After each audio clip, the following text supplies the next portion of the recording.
Hello, Savannah. Hello.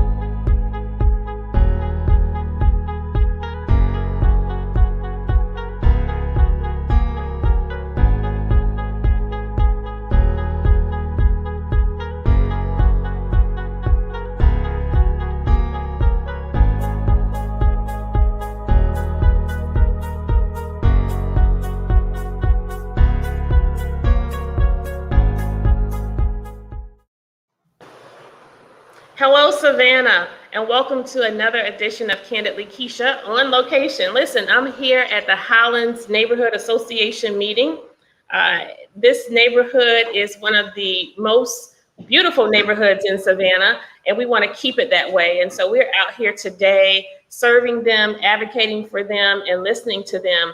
The same issues that some of our most vulnerable neighborhoods have, they have as well, not to the extent that some of those neighborhoods have it. Nonetheless, it is our duty as elected officials to protect the properties, the safety, as well as the security and health of our residents here at the Highlands. So we want you to know that next month, third Monday of the month at 6:30 here at the clubhouse, we want to see you here. Myself, your Alderwoman, Bernetta Lanier, as well as your school board representative, Ms. Tanya Hall, will be here to listen to you, to advocate for you, and to serve you. Without further ado, I want to introduce my guest tonight. I'm so happy to have the privilege of introducing you to a state candidate in the person of Dr. John Eaves, who is running for Secretary of State.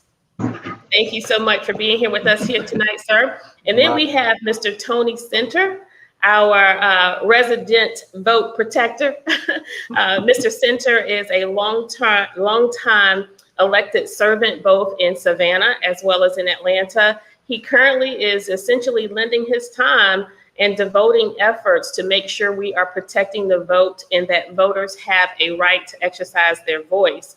And we have our very own owner of ATR and candidate for mayor of Port Wentworth, Mr. Julius Hall. Without further ado, I just want to start off, Dr. Eaves, with you telling us about yourself and your platform. And then I'm most interested in presenting this show tonight to our listeners and to our audience and to our voters, information related to voter fraud, voter access, and voter suppression, and what you intend to do about it, sir. Well, Alderman Gibson Carter, thank you so much for this wonderful opportunity to speak to your audience. Greetings from Atlanta.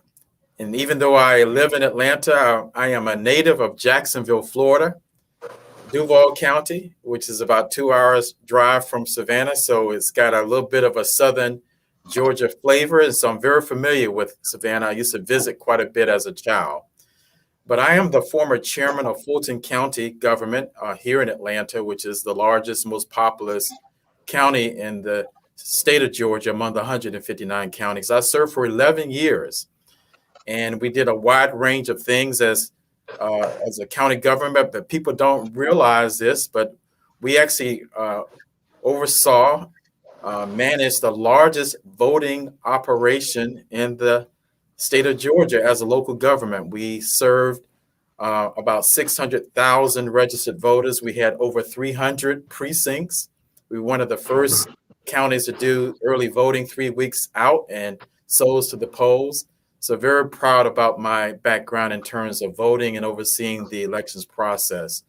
For the past 3 years, I have been teaching at Spelman College, which is a historically Black college in Atlanta, women's college, one of the best colleges in the United States. And I have been working with young, dynamic women who want to be future lawyers, future politicians, and future educators and community servants. And while teaching these dynamic ladies and having them to get me on my P's and Q's and ask me all the tough questions about state and local government, federal government, we began to look at Georgia and what happened in this most recent legislative session. And it's in the course of teaching this class, one of the classes this past spring, that I made the decision that I have the skill set, the background, the experience to be an effective Secretary of State. So I put my hat in the ring the beginning of June, and I'm very excited about my pursuit to be the next Secretary of State. And quickly, my platform will consist of making voting accessible to everybody who's eligible to vote. That means Democrats and Republicans, Black, white, brown communities, accessible to everybody. And the other part of the Secretary of State's office that people do not think about is that it is an executive position. It is responsible for business development. And I've shared with people in Atlanta and in Savannah that this is the part that is most underappreciated, but has tremendous potential impact on the state in terms of developing an ecosystem of supporting small and medium-sized businesses, whether you're in Savannah, Brunswick, Atlanta, Macon, or rural parts of our state. And so I'm going to be pushing a 1 million minority and female business initiative, small business initiative, because I think that will be a long way, take us a long way in terms of continued economic growth and addressing some of the disparities that are present within our state between the haves and the have-nots. So, Alderman, that's just a quick blurb. I'm going to go into a whole lot more detail. And thank you so much for this wonderful opportunity to speak to your audience this evening. Thank you for taking this time with us. And I think we are most intrigued by the Secretary of State race this year, simply because there have been so much controversy surrounding people accessing the vote, protecting their vote, and voter fraud. What do you have to say to issues related to voter fraud, voter access, and voter suppression? What is it that you would do different than the individual you're currently running against, or the post you're actually running for? I don't like to say you're running against a candidate, you're running for a job, right? Exactly. So what is it that you will bring to the table differently that will assure us an increased level of trust? And how do you feel you can protect us from things like voter fraud, give us greater access, and ultimately help us prevent voter suppression that's happening so much across the state of Georgia? So very fair question, very basic question. We actually are living in two alternative universes, not only in Georgia, but across the country. There are those who see things as they are in terms of elections, for the most part, being run very fairly and in a transparent way, very efficiently. And then there's another alternative universe that was perpetuated by the former president, Donald Trump. That's a big lie, that believes that there was an election that was filled with fraud. I believe that the elections were done very well in the state of Georgia. Yes, there may have been a hiccup here and there, but for the most part, they were done very well. And these are words that were echoed by the current Secretary of State, Brad Raffensperger, and I heard it directly from the horse's mouth when I talked to him several months ago. And so as the Secretary of State, I will always be fair and transparent. I have a background, a track record of integrity. So fairness is important. I will make voting accessible to everybody. But specifically, I'm very concerned about this purging of the voter rolls. There's going to be a purge later this month where over 100,000 people will be purged from the voter rolls of Georgia. I happened to go to a hearing in Atlanta today that was hosted by the Senate Rules Committee, Federal Senate Rules Committee, chaired by Senator Amy Klobuchar. She and her colleagues, Senator Ossoff, Padilla, and Merkley, 4 Democrats, were there, and they heard testimony from people who were concerned about Senate Bill 202 that passed in the most recent legislature.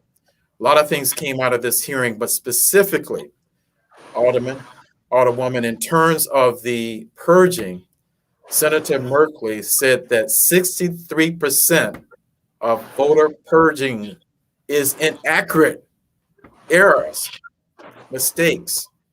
So in other words, Georgia is illegally or unfairly purging people from the rolls, and a lot of them are mistake oriented.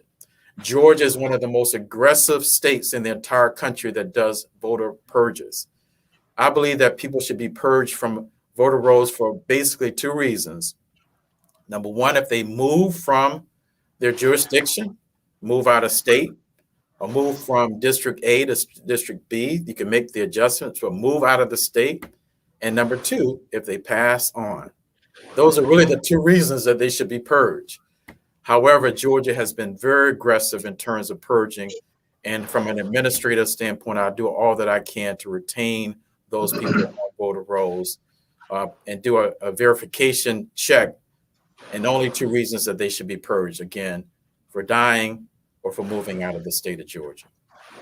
And I would imagine, as an elected official who has celebrated victories based on the vote, you would be more inclined to protect individuals' vote and give greater access where transparency and trust is concerned. So we appreciate that acknowledgement here today.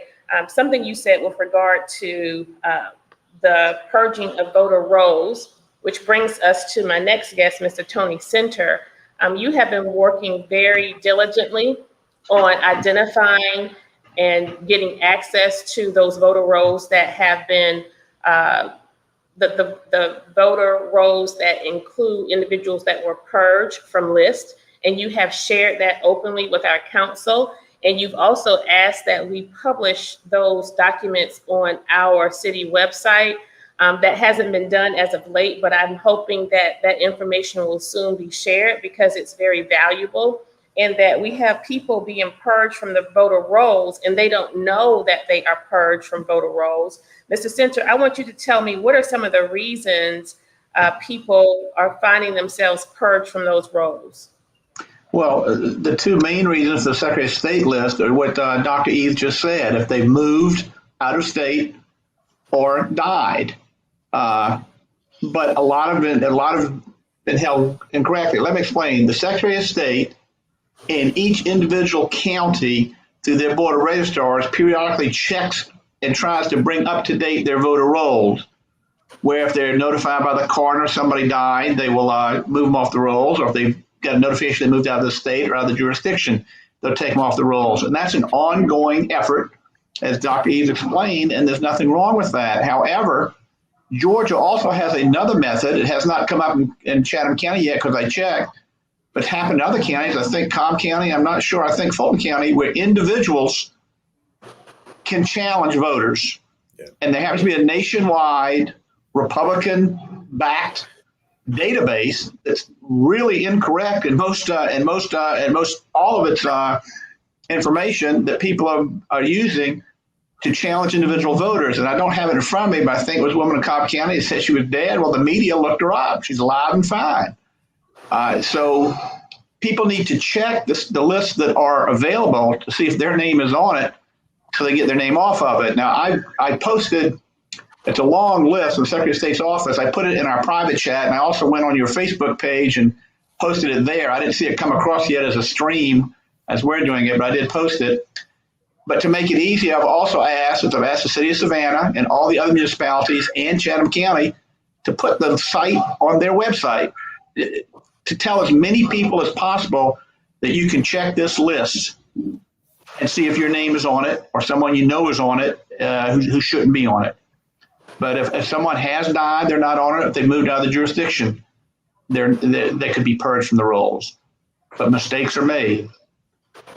Did I answer your question? Yes, and I think you identified some instances where there were some erroneous accounts of people being purged for decisions that really didn't make much sense. There was an individual complaint filed. It was in Cobb County saying that people were convicted of a felony, should be off the voter rolls. And the media, the Atlanta Journal-Constitution, looked up the person and talked to him, was totally incorrect. So this database that some Republican PACs are passing around the nation are incorrect. Just like the claims that there was fraud in the election are incorrect, as Dr. Eaves pointed out. And I kind of am upset with the word widespread. Forget widespread fraud. There was no fraud in Georgia at all. Nobody has pointed a case where I think it was one Republican who came up from Jacksonville and voted for his mother. But there is no fraud. And it irritates me even more that elected officials such as U.S. congressmen and U.S. senators and state legislators who are elected on the same ballot are accepting their victories in an election that they claim is fraudulent. It's horrendous. And so what we want our citizens to do is share information with those who do not have access to these electronic platforms. Survey that list, see if you recognize someone on the list, print the list out and share it with those who do not have electronic access. Check it for yourself as well. Mr. Center, what I want to bring into focus here in terms of how we can sort of counter some of what's being thrown at us with regard to loopholes that will preclude access to voting or make it as simple to vote as it is now. We know in the last election, we had lines wrapped around buildings here in Chatham County. I was basically going to drop off a ballot and was pained and I felt stuck walking away. As I passed this long line of individuals, I felt compelled to greet people, to talk to individuals. There are things we can do here on our local level to help mitigate some of that. That particular day, this was the last day of in-person voting at the office on Eisenhower Drive, and there were only 4 voting boxes. And it's a very tiny space. It's a very tiny physical space. Right. So let's talk about that. Right. We talk a lot about what we want individuals to do on the state level, but there are things we can do here on the local level to incorporate relative ease when it comes to accessing our voter process. So what is it that we can do to lobby our county commissioners right now today and say, on our next election day, we either want a different site, more boxes, or a different site and more boxes both? How simple is that to achieve? I think it's a disservice to our citizens to have to stand in line. If we can affix tents that wrap around the building for people to stand under as they're in line, why can't we utilize that same energy, effort, and moderate intelligence to have more voter boxes or identify another site?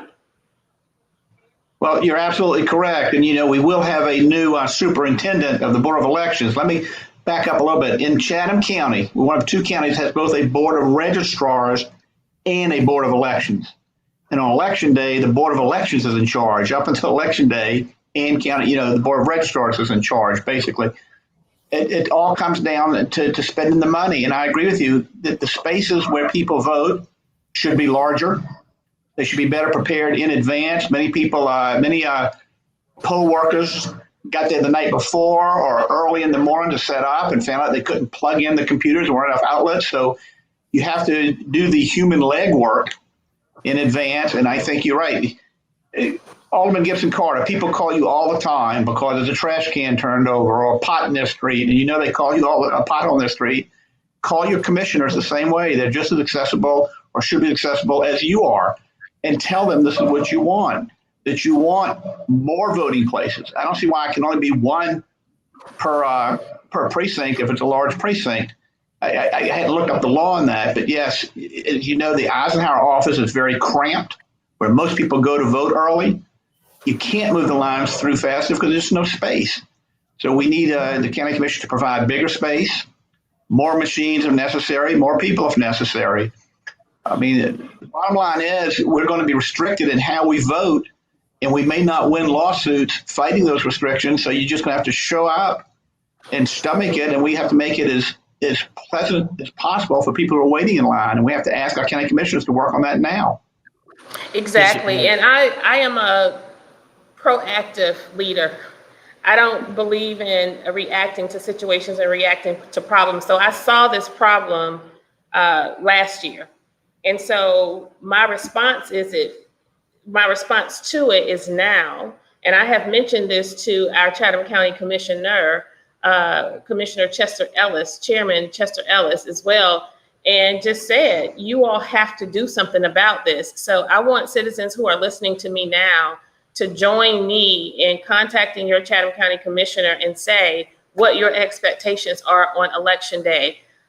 Dr. Eaves, what leverage do you have when it comes to communities where there is a voter registration, a board of registrars and a board of elections? Because sometimes here in Savannah, we have the problems that we have in our voter situation because of those two competing themes oftentimes. So what is your recommendation? Do you see that there's a trend where more communities have the two? Is it more communities? Are there more communities that have only one? And what is a best practice in your opinion? Yeah, so first of all, I think we need to streamline the process. Fulton County and many of the counties in Metro Atlanta only have the Board of Elections. And so the registrar piece it may be some sort of historical practice that's being carried forward. So I think streamlining the process is the most effective way to do it. But let me comment to the other question, if you don't mind, about having the sufficient number of precincts. So for me, having come out of the county system, Tony Center is right. You have to pressure the county commissioners to provide the funding to have enough precincts so that you have adequate supply in terms of access in proportion to the population. Again, Fulton County, even though we're not certainly the standard or necessarily what everybody should do, but we did more than we should. We actually had 300 plus precincts, far more than any other large county in the metropolitan Atlanta area, because we had a philosophy that people should have access to voting as easy as possible. And so we appropriated $8 to $9 million a year to fund our elections. And so I think it just comes down to pressuring the local county officials, getting them to see that this is a priority, and voter access and ease is a number one priority. So I think that pressuring officials is very appropriate and needed. Well, I think that's a good charge for you, Mr. Center. You have good relations with a lot of the people who are currently on the commission. I do know that the culture of our Chatham County Commission has changed. So I'm hopeful that the new commissioners will be amenable to champion this issue and look at it seriously, particularly if you recognize that we are already in a work job crisis. So many people are talking about how difficult it is to get people out to work. I can only imagine what it's going to look like on Election Day if we rely on volunteers and we rely on individuals to sign up for this work for a stipend. So it behooves us to get our acts together right now so that we do not have a lot of disgruntled voters on Election Day. Mr. Hall, listening to all of this, how hopeful are you as a candidate in an upcoming mayoral race for Port Wentworth? I am very concerned because I have a couple of questions for Mr. Eaves, since he's running for Secretary of State. And my question is this the only round or is this the second round of purging? Do you know that? No. So typically there's a purge. There's a 3-year window in terms of if a voter has been inactive. So that's the other category that's, to me, subjective. If you have not voted within a 3-year period, you're susceptible to being purged. And I'm not sure exactly where we are in that process, but there is a massive purge that's going to be occurring this month. I'm trying to find out whether that was the purge that we're all hearing about, because I know it's 289 people in the city of Port Wentworth. And I'm concerned about that because I need to look at this list to see who it is, because you have, what it is, 30 days after you're off to get back on before the election. Yeah, so there's a day limit that precedes the election. Yes, you're correct on that. And are you concerned that there would even when you win, that your powers will be limited and controlled by the state legislature. Because we need to know this on a local level, what recourse we have if in the event that they would try to take a close election from any of us. So let me kind of go back and restate what I said earlier about the purging.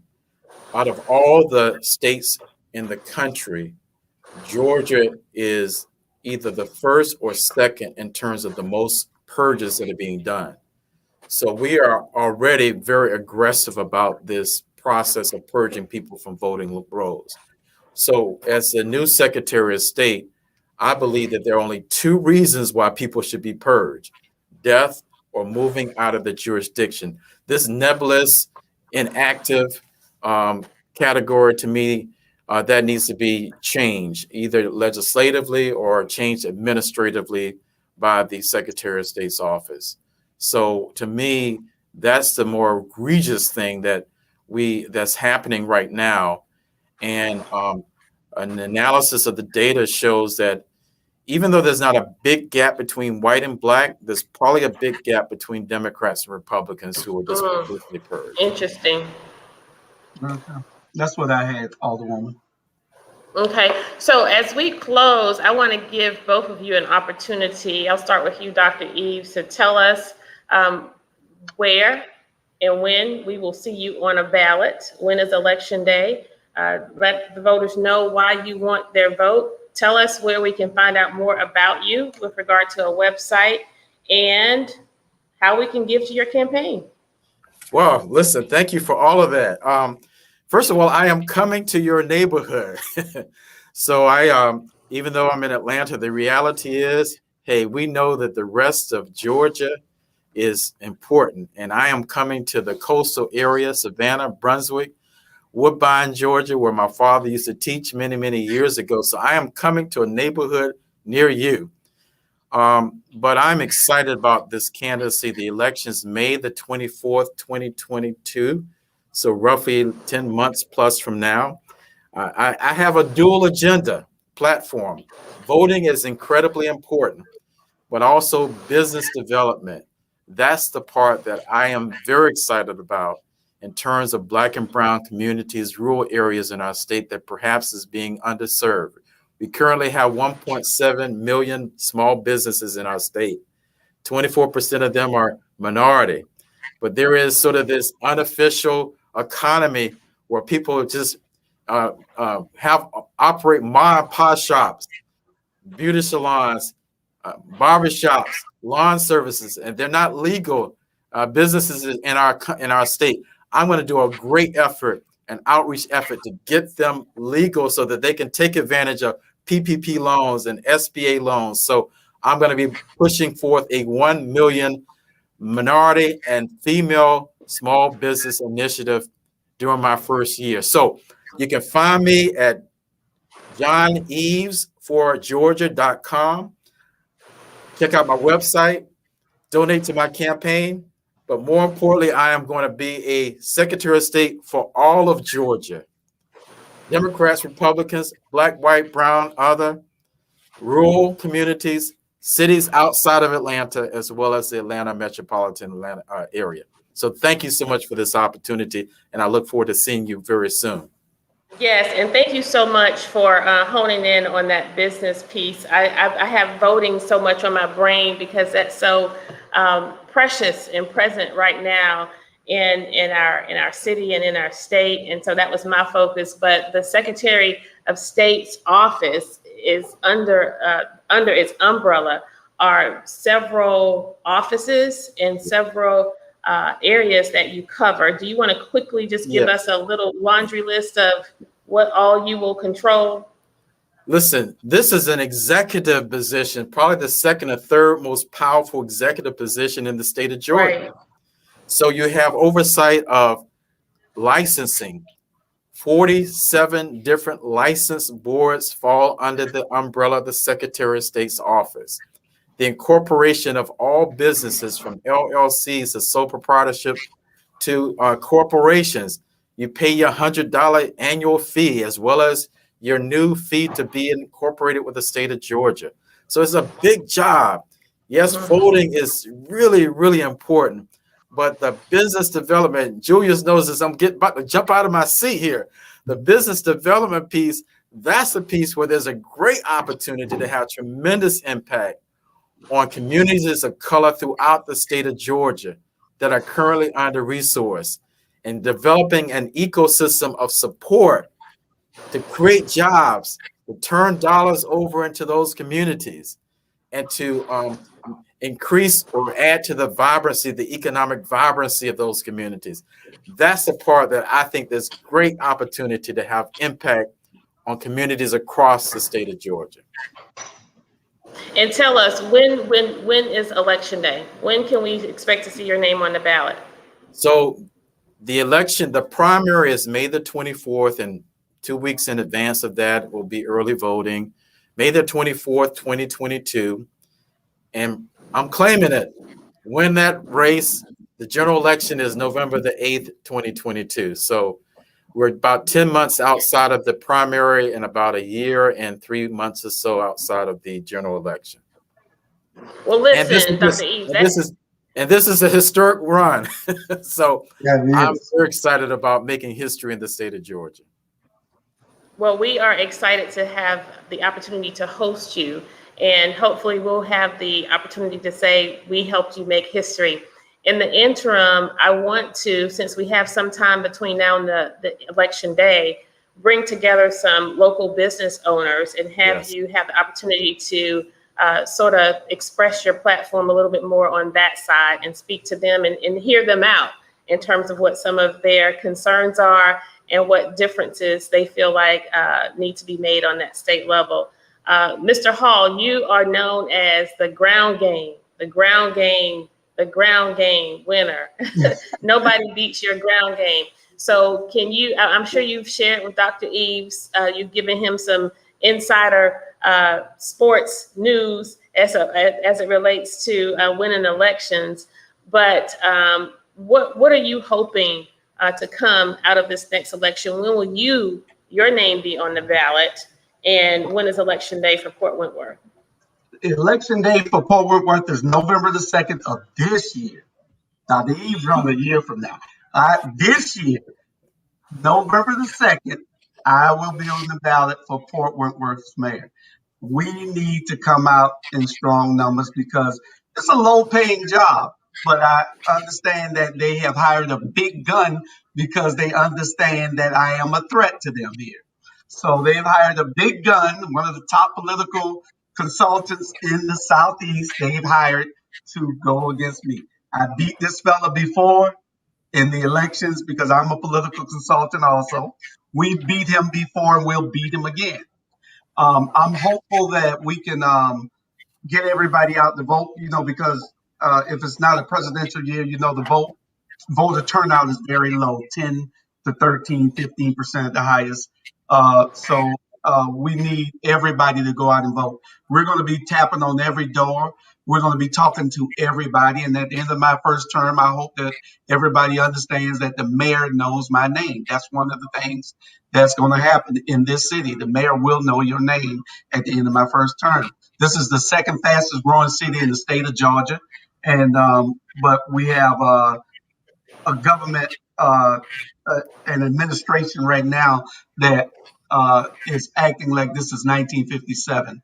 So with Dr. Eaves in there at the Secretary of State's office, maybe we can get some things done and can clear up some things. But we need a sweep in the whole state so that we can clear up